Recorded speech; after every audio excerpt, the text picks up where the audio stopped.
Don't cry out loud, keep it inside. Learn how to hide your feelings. Except not anymore because Mars is stationed direct. Thank frick.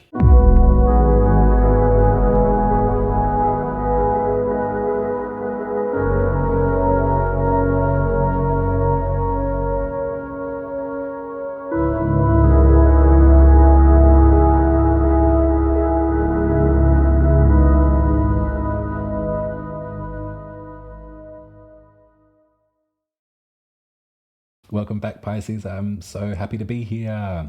I hope that your break was a fruitful one. I hope that you feel some sense of rest and some sense of peace. I hope that you're looking optimistically forwards into the astrology of the year. I know that I am. I was a little bit sick at the beginning of this year. I caught something and had to rest for a time, which was a great moment to kind of step back and reflect on what has happened so far. It's been quite a ginormous year to contend with, 2022, and now to sort of action stations and gather our things together and dive into 2023 seems like a precarious notion. So I was kind of felt lucky that I had a snotty nose and I was feeling a bit ill, so I could focus on healing and also learning more, as I like to do. I did lots of reading and pre-planning for this year and my offerings in that way. So we missed out on the full moon in Cancer, but I'm sure that you felt all of the beautiful glimmering emotions that lunation brought up. The fifth house, the house of creative expression, and the house of the heart was shining on through at that full moon. I'd love to hear your stories about how that played out for you. I also want you to get off your back if you've bought yourself a diary and have not filled it in yet, or if you've made yourself a whole bunch of New Year's resolutions that you've got no intention of focusing on. There's nothing to be resolved in you, Pisces. There's things to be there's things to hope for and there's things to look forward to. But this idea of New Year's resolutions, sort of like this is the year that this is the moment that there's a lot of pressure, and it's also quite easily forgotten because we're all sort of pointed to the next public holiday to focus on and tie ourselves to. But let's have a look at this Aquarius new moon. This is a fresh space to start. This is a blank page for you, Pisces, and it's in a house that you know like the back of your hand. The 12th is where we dream and where we create magic. The 12th is our access to all of the different incarnations that have gone before. So it's homeland. It's the ocean, put it that way. Your little Pisces fish to swim around in. Now I'm going to get some intuitive tarot straight off the bat so I don't forget this time. Oop. Okay. Actually, you know what? Let's give them a proper shuffle. I feel that I've been too regimented in my shuffling, and I'm worried that I'm just pulling the same cards. Although you never pull the wrong card, you always pull the card that you need to read, right? But let's give it a good bit of Las Vegas before I begin. True 12th house fashion. I'm going to do my magic trick. So I've been looking at the astrology for the rest of this year. I've pre-planned, I've written down all of the major transits that I can see, and I've had a look at some of the big cultural shifts that potentially might be happening for us this year and the next and the next and the next. So I've got a lot of information in my noggin that I'm trying to find the best ways to express to you.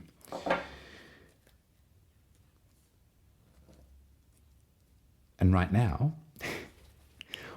this moon, this beacon of hope, this potential to reacquaint yourself with your magic, with your spirituality in a very private way. There's many houses that can signify our relationship to spirituality.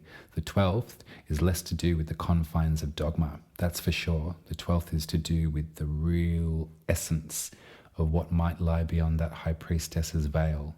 I'm speaking your language, Pisces, you know what I'm talking about. But this is the place that has us touched by an angel. This is the place that has us communing with the moon and talking to animals and being romanced by the trees. All of that beautiful, intrinsic, intuitive knowing that you have. A new moon in this space is almost like a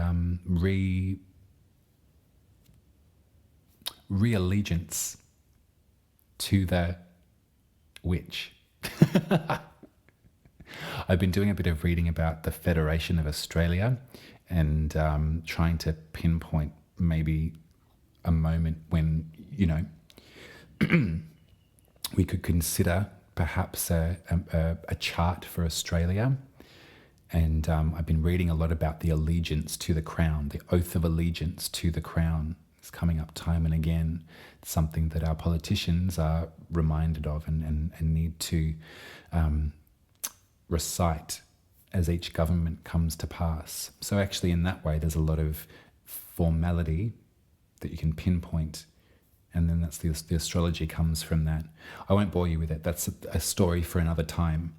But when we consider Aquarius, the sign in the zodiac, when we consider this in regard to our 12th house, some beautiful images come out. I want you to have a look at the star. The star is Aquarian energy in a tarot card. The star is an extraterrestrial alien life form that has been sent to this planet from potentially another one, or perhaps from spirits gone by. And they arrive here and they have the ability and a station to shift water, to move the water of life and love for thirsty humanity, is one beautiful way that it's written.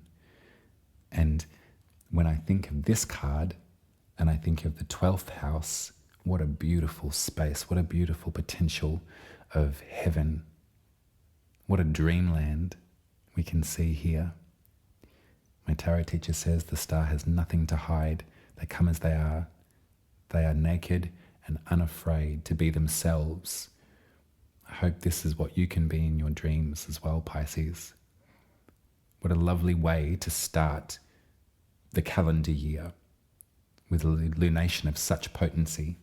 Now, if you're in the southern hemisphere with me, it's happening on Sunday, the 22nd of January at 7:53 a.m. So it'll be a sunrise ritual that might be really beautiful. If you can set your alarm for sunrise, because this is when this will be, the sun and moon will be breaching the horizon, then you can say your prayers to dreamland. Perhaps you might still be dreaming as you wake up. That would be a beautiful experience. I'm jotting all of this down in my mind so I can do it too. But I want to talk about some of the other planets as well, because in Aquarius there is a lovely conjunction between Venus and Saturn. So there is the restrictive energy that we've been feeling in Aquarius for the last 2 or so years, 2-3 years. There is that restriction that has been an incredible giver of lessons, I might say. Sometimes the 12th house can be related to our mental health or our psychology. And so in my personal experience, I've found the restriction, the boundary of Saturn over these last years to be of some support. I felt held in place so as not to drift off into the limitless worry or fear that can sometimes be brought up during this time on planet Earth. Right now, Venus is in conjunction with that boundary.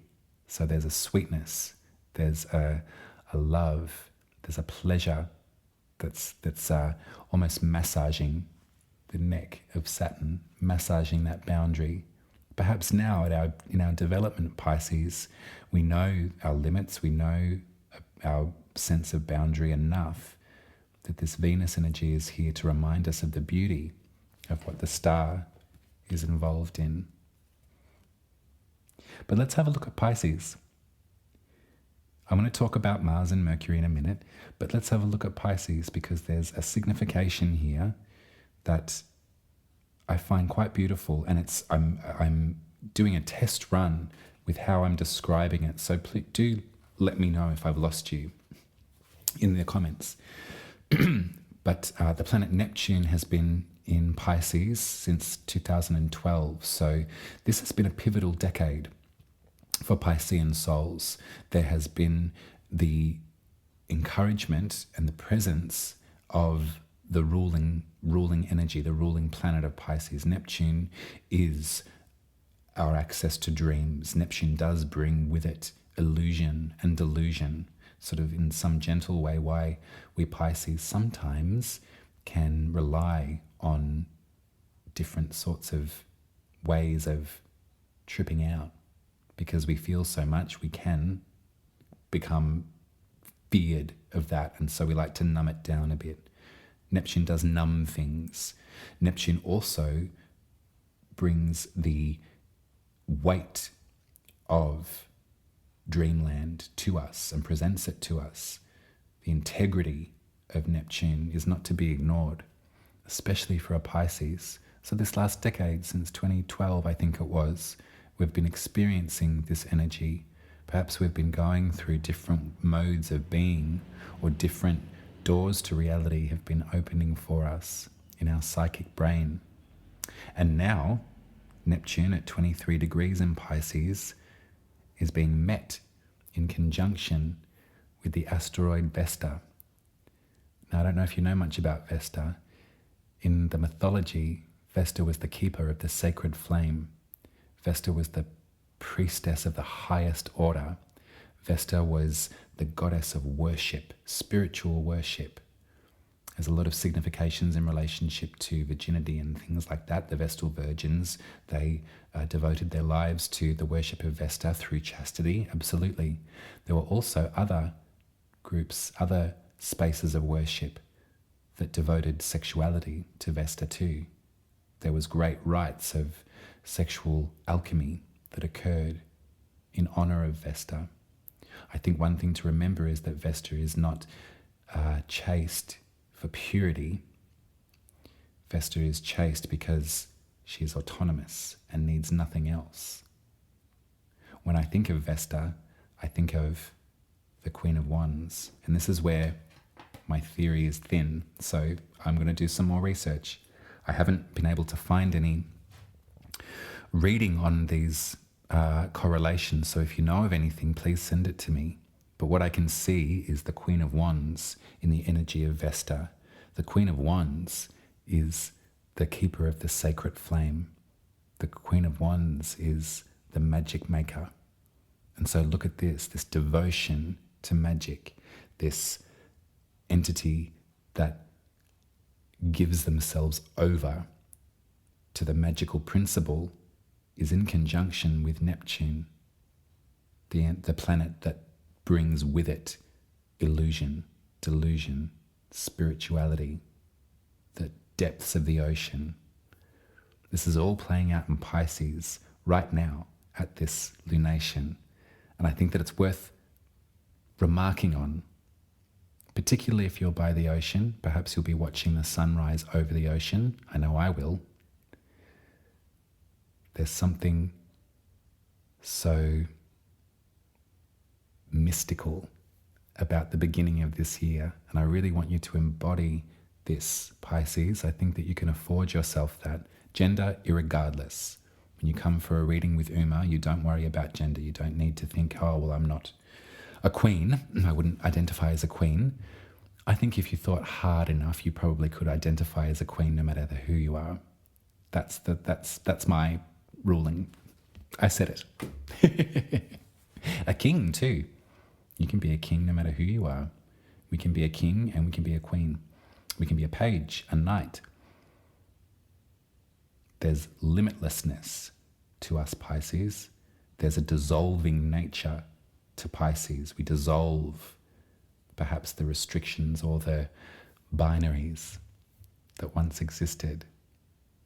And so on this new moon in Aquarius, the 12th house, like the back of your hand, you know what to do.